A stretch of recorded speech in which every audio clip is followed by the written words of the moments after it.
Allan Aguirre with your incorruptible 2-minute warning, and it is Thursday, running a little bit late, having a conversation that's important. So, hey, we are going to do this real quick. We have our 2 minutes. We're in 1 John chapter 5. We're going to start with verse 3 through 6 because we didn't finish yesterday.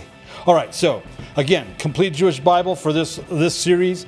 Verse 3, for loving God means obeying his commands. Moreover, his commands are not burdensome. We went through this yesterday. We explained how, I actually read it out of the English Standard Version, that the love of God means obeying his commandments, and his commandments are not burdensome. Simply states that, because, right, Christians do their whole, I can do all things in Christ, but who can keep all those laws, right? Well, obeying God means you keep his commandments. The commandments are his Torah. The 10 commandments are a summary of the 2 are a summary of the 10, according to Paul in Romans. The 10 are obviously the summary of the 606 that you can or that you're supposed to keep. Moreover, they're not burdensome. He said his burden was light. This is not. Yeah, we don't have to go there again. Anyway, verse 4, because everything which has God as its father overcomes the world. Again, the world would be your sin. Remember how we read at the very beginning, Jesus came to do away with sin, your sin.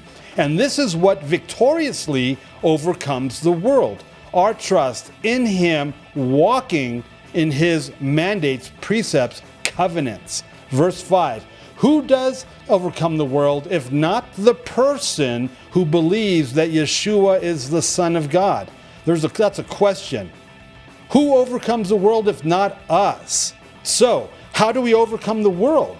Well, we stop sinning. It says not to sin. It defines in 1 John what sin is, which is the breaking, the violation, the not doing of the Torah, the commandments.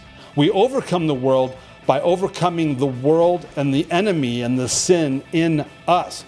Talk to you in the morning.